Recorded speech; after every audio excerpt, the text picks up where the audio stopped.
Hello everyone, my name is Marion with DTM Real Talk channel. It's the channel that you can tune into, have the ability to listen to the thoughts of others about topics all over the world that touch every one of our lives. Everybody goes through basically the same thing. There is nothing new under the sun.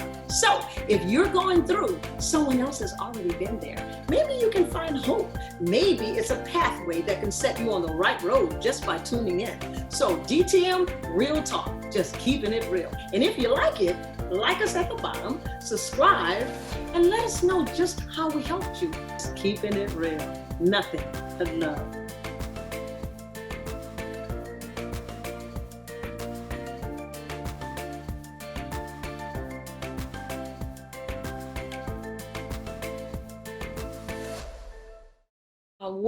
Welcome to DTM Real Talk channel. Again, thank you guys for listening. Last month, we had amazing conversation. I'm just excited. I have a very special friend that I have not seen in about 5 years. Yeah. Yes. And I keep up with him on Facebook, and I remembered he had a powerful story, and I hadn't heard but a tiny bit of it, like literally a tiny bit of it. And so I called him. And I said, Dwayne, told him what I was trying to do. And he said, yes, I would do that. So say hello to the folks out there, Dwayne. And how you doing? Welcome to tell us a little bit about you. Where are you? Well, right now I'm in Richardson, Texas. I was born and raised in Brooklyn, New York. Family, wife, 5 children. Awesome. They're mostly grown. Just last month, I celebrated my 50th birthday, so that was amazing. I still have family in New York. I have family all over the United States, some in North Carolina, some in California. I have some in Florida, South Carolina. They're spread all over the place. You got folks all over the place. Yes. Man, you're looking good. When the last time? Thank you. How long it's been since? 5 years, 4 years, 5 years? Yeah, about 5 years. We used to work together at that company. We can't mention the company. that place. Exactly, that place. And do you know I still get calls from places like that? Really? Yes, I get calls all the time about my car expiring and all that kind of stuff, the insurance or whatever. What is it? The warranty. I get calls all the time. Warranty, yeah. I think about it and I just start laughing. I said, oh, that was what we used to do. What we used to do. When the phone would be ringing and I guess people catch it and we just go on with the script. Mm-hmm. But anyway, guys, we got that kind of history. And yes. But anyway, It is so good to see you. Yes. God bless you. Thanks for having me. Yeah, awesome. Later on, you went into an insurance company, right? Yes. I went to you can't say that name. Can't say the name. But I went to them. I went to them. I worked with them for about a good 4 years after that. See, it's been about 4 or 5 years since I've seen you. Yeah. That's correct. That's correct. Yeah. So let's just share with the folks. I'm excited to hear. We're going to talk about today, guys, self-esteem. That's important. And so we're going to hear Dwayne's story, how he had a few challenges with that. Maybe. Oh, yes. Yeah. I mean, and maybe you guys out there have had those challenges. And I remember, you may remember when I shared with you about how, my brothers used to talk about my head being big. And my daddy said I was going to be a school teacher because I was walking on pencils. And that thing really messed with me because I shared this with the folk a couple of weeks ago that I would stick towels in my boots to make my legs look big because of my insecurity. But my dad, he didn't mean no harm. My parents, they didn't mean no harm. Your brothers, your sisters, don't mean any harm. But that marks a child. And I had many other insecurities and still have a few. I just need you to know. Well, of course. I mean, it basically goes without saying. It all starts when you were small, and kids be kids, and they don't really mean to say the things to you, but whatever seems popular at the moment to call you, whatever seems popular to say about you, it sticks with you.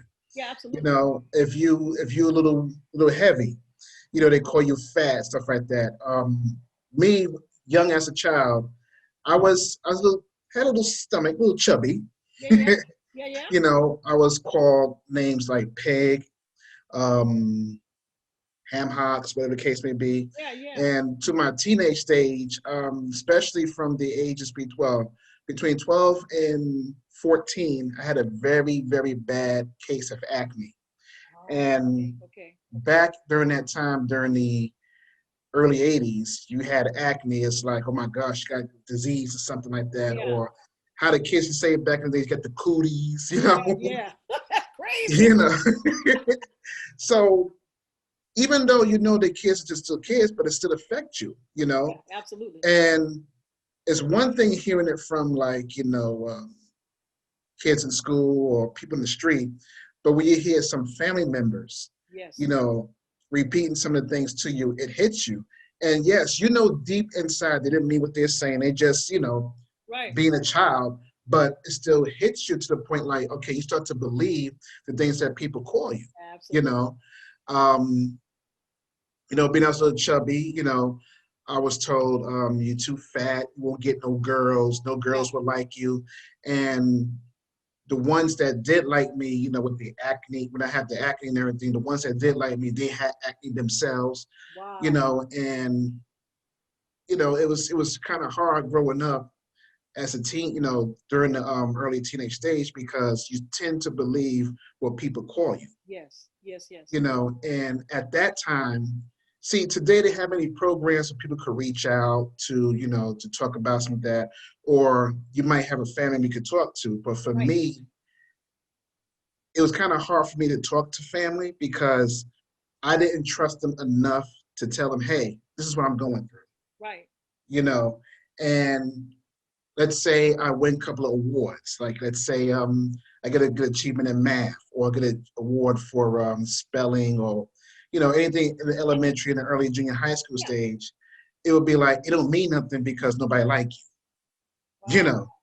And Okay. it's like you So be they proud, attach yeah, that. They attach that to you as well. yeah. Yeah. So you're so happy, you got the awards, you know your mom says, happy for you, stuff like that, but then you got your friends or you got your family member like, that don't mean nothing. So what you Wow. got in the wood, you know? Uh-huh. And it affects you such an early age that, and like I said, I didn't trust to speak to family. Mm-hmm. I didn't trust to speak to anybody. And now I'm gonna go back a bit. Between the ages of 8 and 11, Uh-huh. my mother used to send me and my brother away Push to back a little sleepaway bit. camp. Push back a little bit. You're cutting off. I'm There you sorry. go.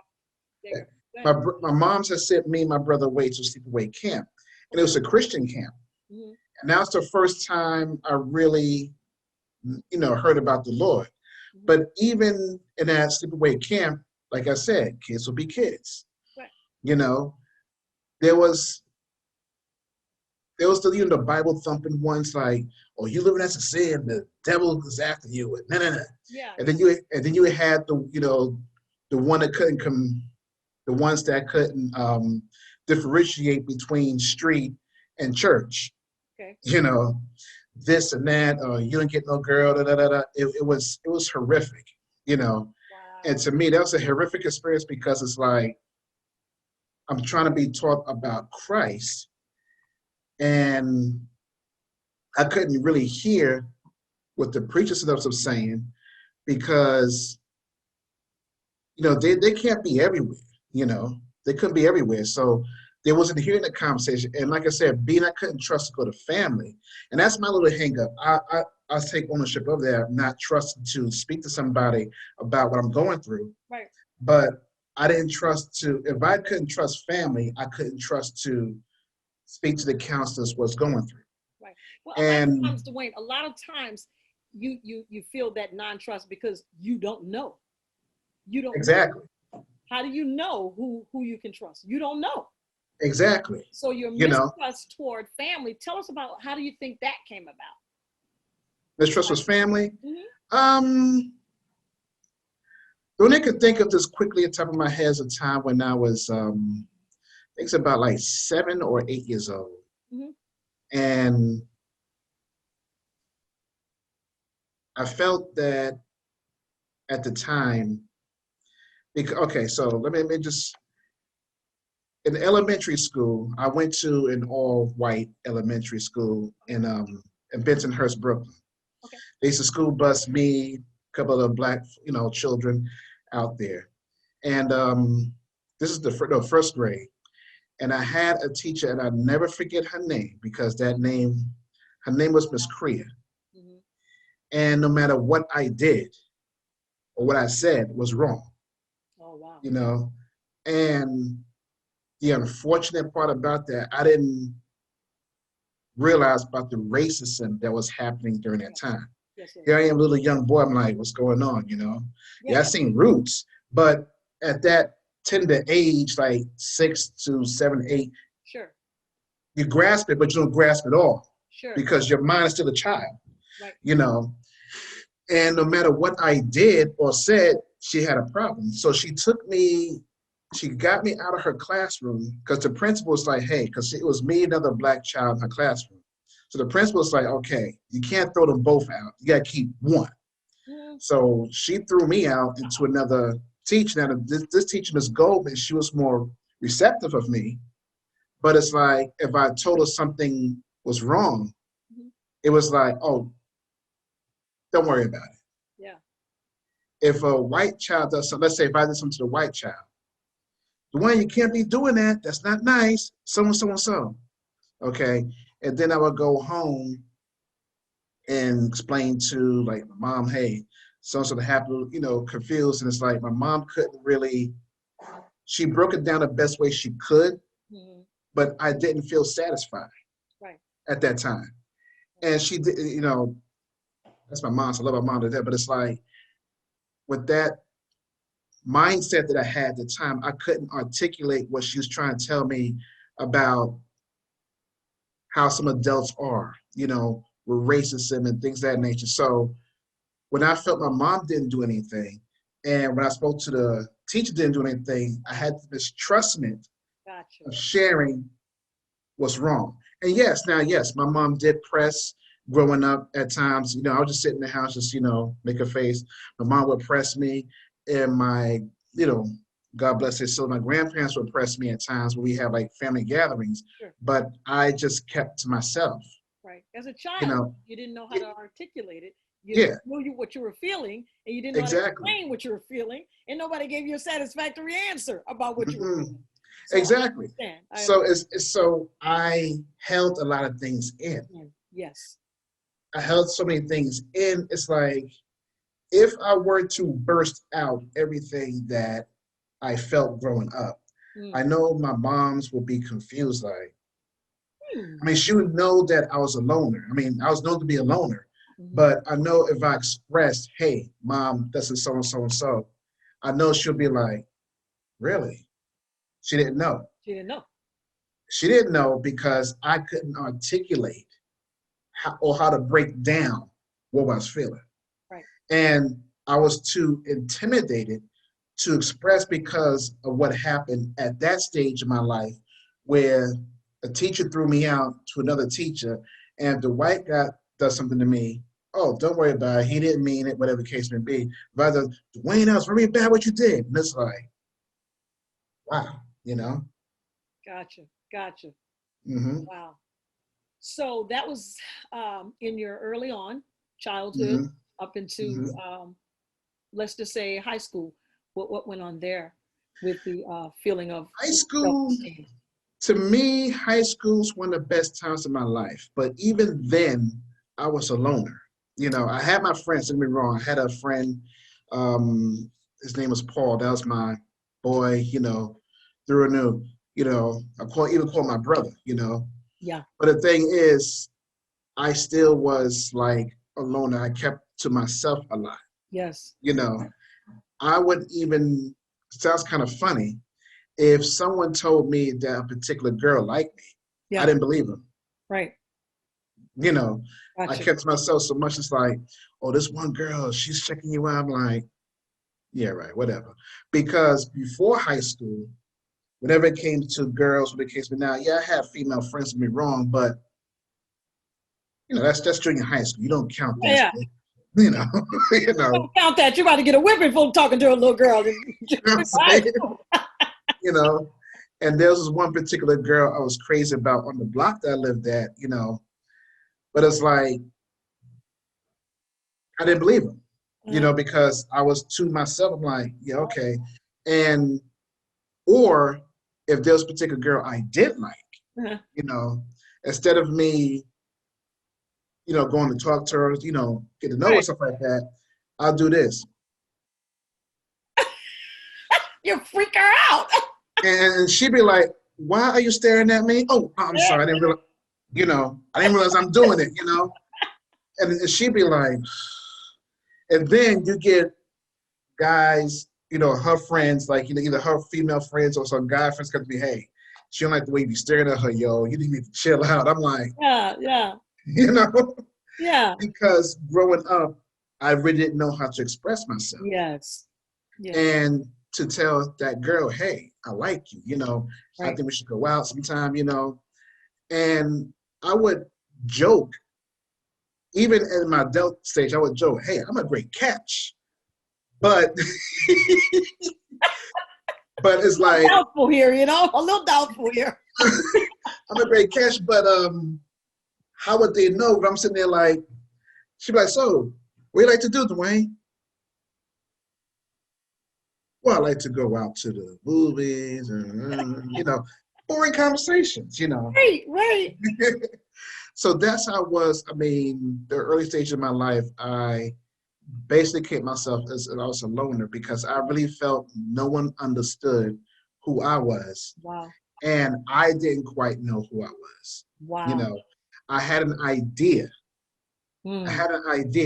But I didn't know. You didn't know. You know. Let us end right there. Dwayne didn't really know who he was. He didn't really know how to articulate his feelings. He didn't know how to express that, period. Not even to family.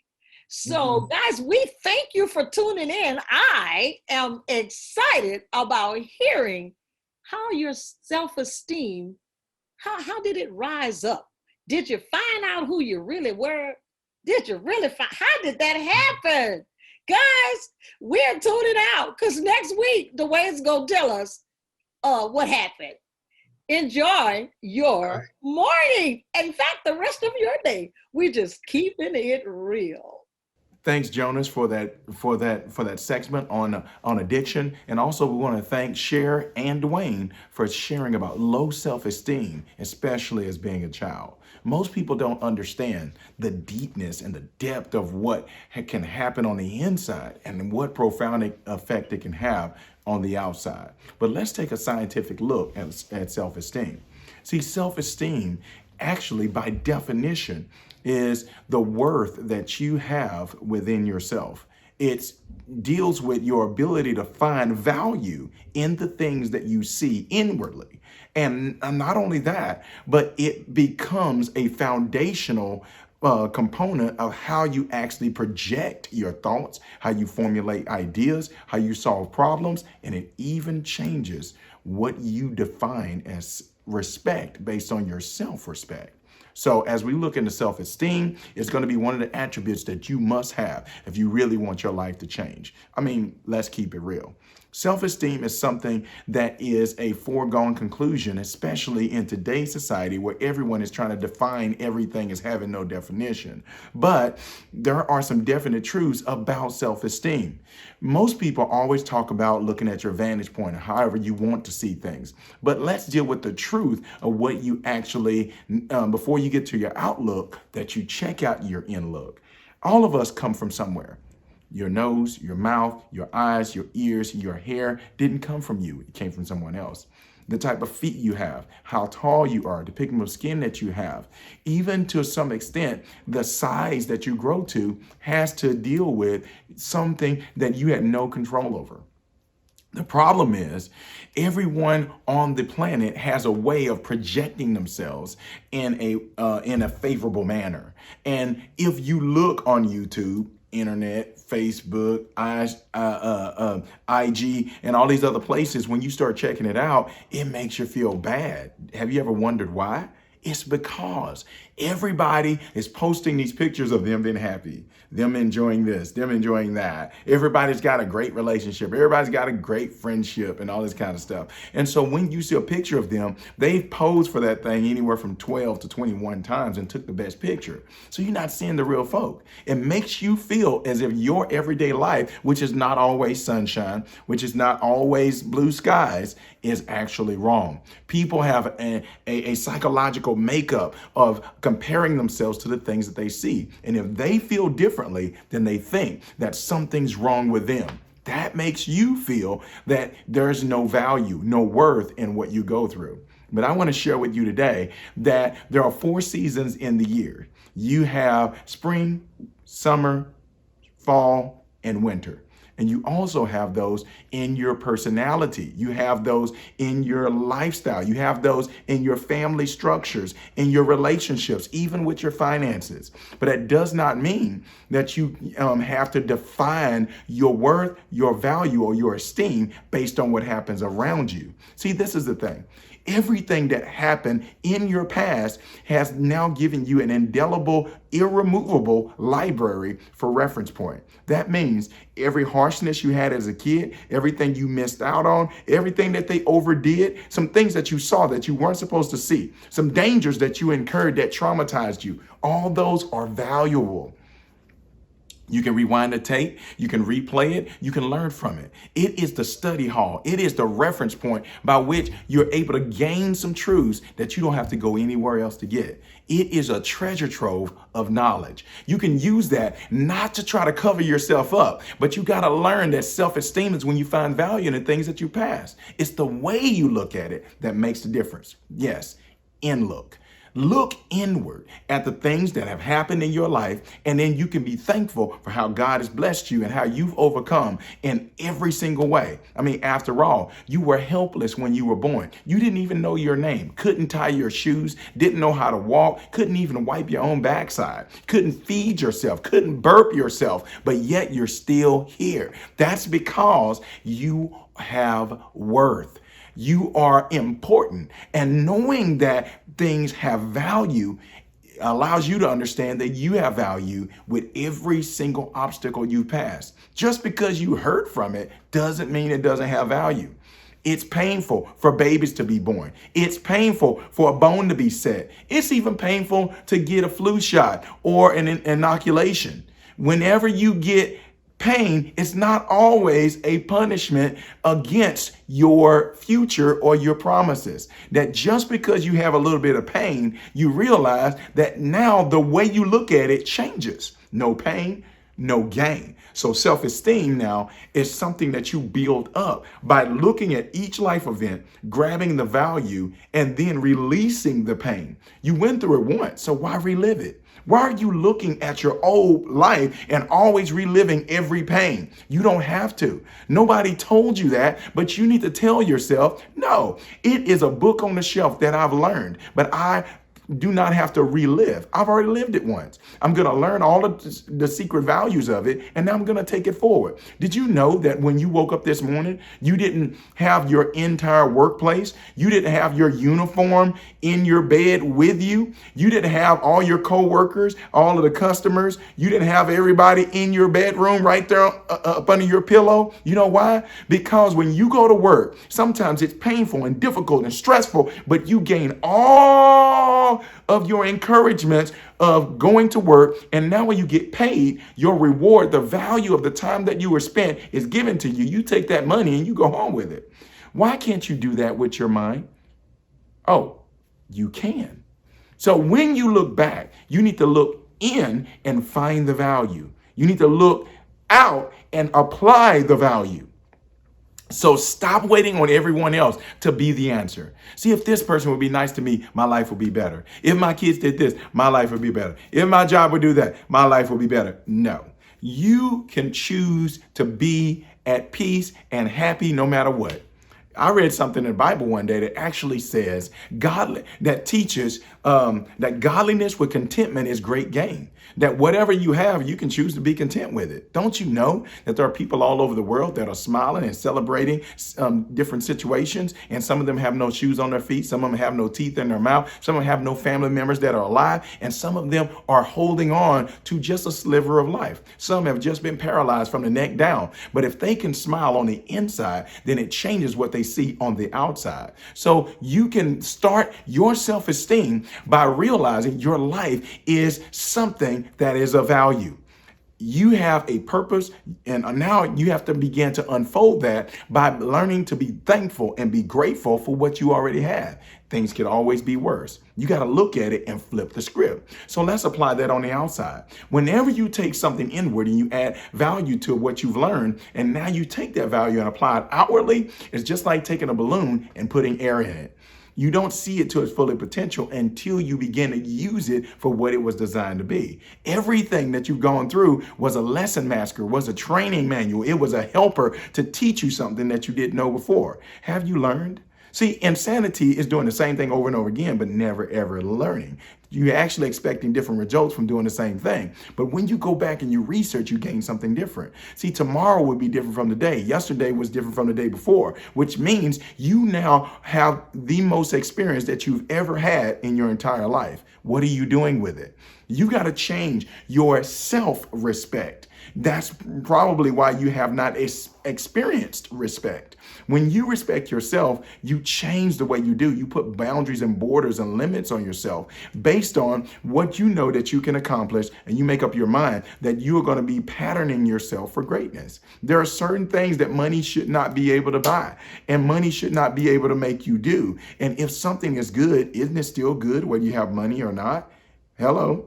So if you're going to make up your mind, then choose to base your self-esteem on what lasts, on what legacy can be built. And that starts with something God has already given you. He's given you life, giving you liberty to be able to practice. And now you can build your legacy going forward. Self-esteem is something that you have within yourself. But as you learn it, you must keep from corrupting it. Most people corrupt their self-esteem by trying to become too braggadocious or putting down other people's in order to promote themselves.